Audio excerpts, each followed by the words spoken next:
Assalamualaikum dan salam sejahtera kepada penonton YouTube mak saya.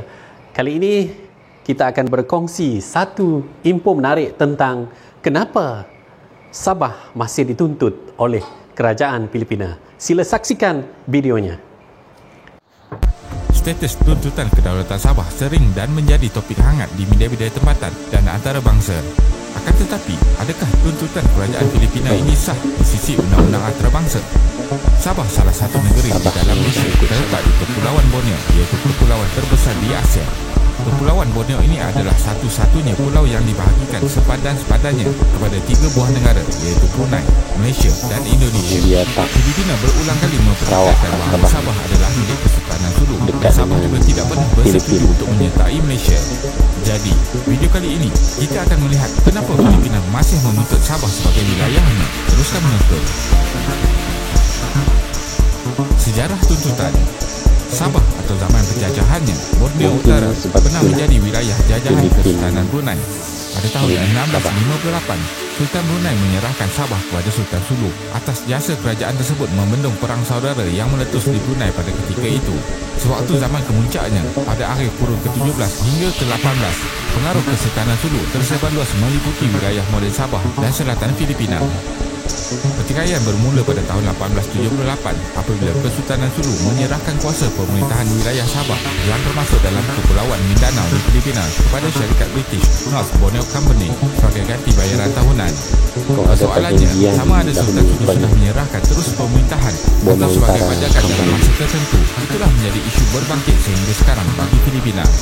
Kerajaan Amerika telah menamatkan sebarang kuasa persekutuan politik dimiliki Kesultanan Sulu melalui Carpenter Agreement yang ditandatangani pada 22 Mac 1915. Menurut penyelidik Lucio Blanco dari Pertubuhan Asia Pasifik Patriot Progress Foundation, pewaris Kesultanan Sulu dan Republik Filipina langsung tidak pernah campur tangan semasa syarikat British North Borneo Company menyerahkan Sabah kepada pemerintahan kerajaan British pada tahun 1946.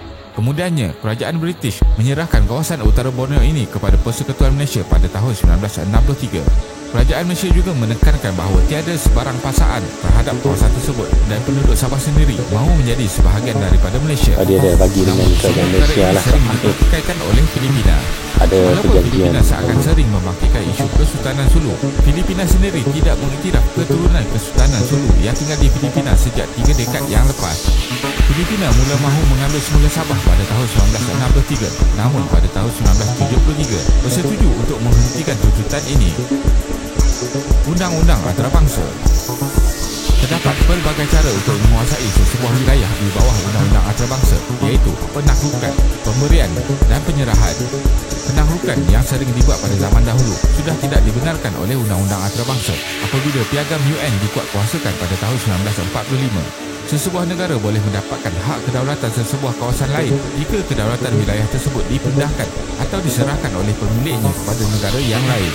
Kesultanan Sulu sudah menyerahkan wilayah Sabah kepada syarikat British North Borneo Company pada tahun 1878 dan kemudiannya Sabah dimasukkan sebahagian daripada Malaysia pada tahun 1963. Di bawah undang-undang antarabangsa, pemberian adalah pemerolehan kedaulatan wilayah baru apabila sesebuah negara itu telah menjalankan proses-proses pemerintahan dan dikekalkan untuk tempoh yang lama. Malaysia sudah mentadbir Sabah sejak tahun 1963 dengan periktirafan dari badan UN.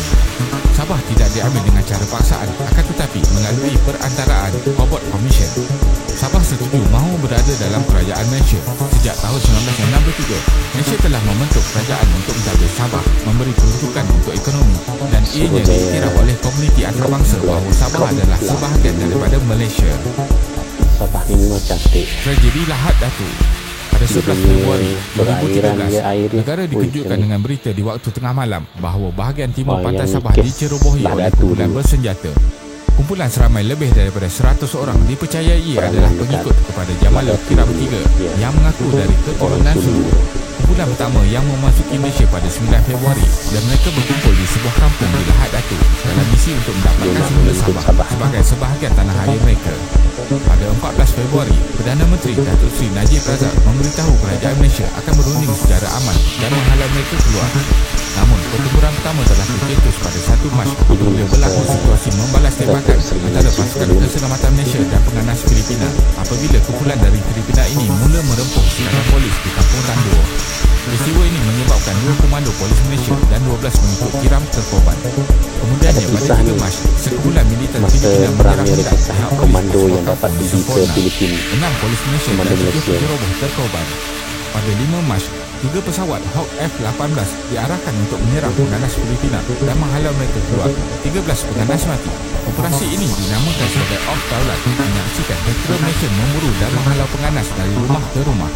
Akhirnya, Kampung Tandur berjaya dibebaskan daripada penganas oleh pasukan Malaysia pada 11 Mac. Off Daulat ditamatkan pada 29 Jun dan digantikan dengan Eastern Sabah Security Command. Badan ini bertanggungjawab menjaga keselamatan dan meliputi semua operasi di utara Kudat hingga ke Tawau. Ini akan menjamin sepadan bahagian pantai Sabah sentiasa selamat. Kemudian pada 12 Ogos, pusat operasi Eskom mula beroperasi 24 jam. Kejadian di Lahad Datu menyaksikan sekitar 68 kematian, iaitu 56 daripada Sulu dan 9 orang daripada pasukan keselamatan dan rakyat Malaysia. Pertikaian terbaru. Pertikaian wilayah Sabah dibangkitkan semula baru-baru ini apabila 2 diplomat daripada Filipina dan Malaysia saling berbalas kenyataan. Pada bulan Julai tahun ini, Setiausaha Luar Filipina menulis kenyataan balas di Twitter apabila Kedutaan Amerika di Filipina menulis Sabah adalah di bawah Malaysia. Beliau menulis bahawa Sabah bukan di bawah Malaysia jika anda mahu berurusan dengan Filipina. Kenyataan ini kemudiannya menerima kecaman dari Menteri Luar Malaysia, Hishamuddin Hussein, yang membalas kenyataan di Twitter beliau dengan menyatakan mahu menjemput duta Filipina untuk memberikan penjelasan lanjut. Menurut Hishamuddin, ini adalah kenyataan yang tidak berasas dan akan menyebabkan hubungan dua hala terjejas. Hishamuddin menegaskan Sabah adalah di bawah Malaysia dan akan sentiasa bersama Malaysia. Pertikaian tidak berhenti setakat ini. Kemudian, Lauk Sin membalas semula di dalam Twitternya dan menyatakan beliau juga akan memanggil duta Malaysia di Filipina. Lauk Sin juga memberitahu pihak India bahawa beliau akan menghidupkan semula satu jabatan di bawah kerajaan Filipina yang ditugaskan untuk mengendalikan isu berkaitan Sabah. Cadangan juga dibuat Komiti Kongres Filipina untuk memasukkan Sabah di dalam peta Filipina dan dicetaknya di pasport Filipina. Selain dari tuntutan berasaskan sejarah Sulu, geopolitik juga memainkan peranan menyebabkan Filipina semakin resah. Pada tahun lepas, Malaysia memohon pihak UN untuk meluaskan keluasan perairan di Sabah yang ditetapkan sebelum ini hanya 200 batu nautika. Negara-negara di kawasan ini seperti Malaysia, Filipina, Indonesia, Vietnam, Taiwan dan China juga mempunyai sempadan maritim yang bertindih.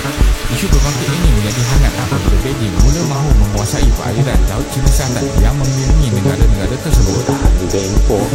Kesimpulannya, mengikut sejarah zaman dahulu, Sabah memang berada di bawah Kesultanan Sulu.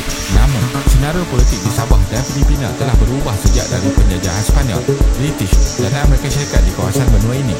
Sabah sekarang ditadbir oleh kerajaan Malaysia dan sedang berusaha untuk terus membangun.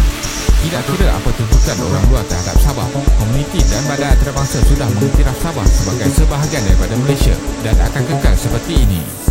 Terima kasih kerana menonton dan jangan lupa subscribe. Jumpa lagi.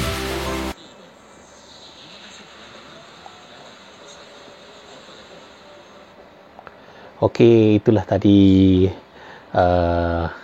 info tentang bagaimana negeri Sabah di Malaysia ni tapi dia nak diambil oleh kerajaan Filipin. Itulah tadi info serba sedikit tentang video yang kita tonton sebentar tadi, dan jumpa saya di video yang seterusnya. Assalamualaikum.